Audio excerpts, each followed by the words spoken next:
असित गिर समम शाद का जलम सिंधु पात्रे सुर तरवर शाखा लेखनी पत्र मुरवी लिखत यद गृहीत्वा शारदा सर्वकालम तदप्तो गुणानाम ईश्वरम नयाति।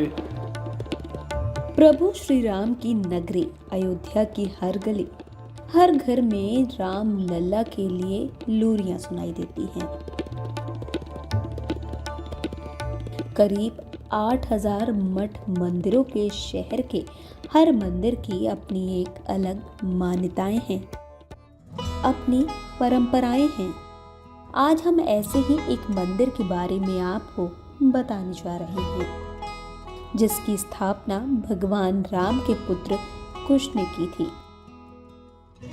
ये सरयू तट के किनारे नागेश्वर नाथ मंदिर है। यहाँ भगवान शंकर की विधि विधान से पूजा अर्चना की जाती है। नागेश्वर नाथ मंदिर पर श्रद्धालु शिवलिंग पर जल अभिषेक करते हैं। एक बार लौ और कुश भगवान अयोध्या में स्नान करने के लिए आए, तो सरजू जी में धारा में स्नान करते समय कुश भगवान का कंगन धारा में गिर गया था सरजू जी के। उसमें एक कुमुद नाग रहता था, तो उसकी कन्या कुमुदनी आ गई थी उस कंगन को। उसको प्राप्त करने के लिए कुश भगवान ने क्रोधावेश में होकर के जब संध्यान किया, तो कुमुद नाग प्रार्थना करने लगे भोलेनाथ का। उनके प्रार्थना से भोलेनाथ प्रकट हुए और उनको अभयदान दिया। तभी से जो लोग आते हैं उनकी कामना यहाँ पर पूरा हो जाता है।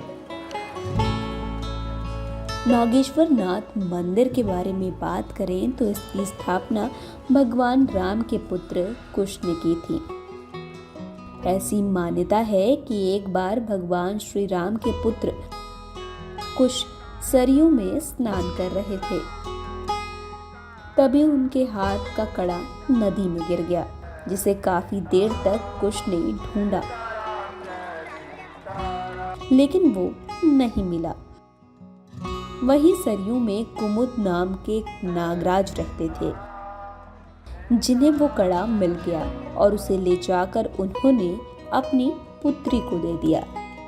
लेकिन जैसे ही इस बात की जानकारी कुश को लगी, तो वो कड़ा मांगने के लिए चले गए, लेकिन कुमुद राज ने उस कड़े को देने से इनकार कर दिया था। कथा के अनुसार अगर माने तो कड़े को लेकर कुश और कुमुद राज में काफी ज्यादा बहस होने लगी। कुमुद राज का कहना था कि हमारी संस्कृति में बेटी को दिया गया उपहार वापस नहीं लिया जाता, इसलिए वो कड़ा वापस नहीं ले सकते।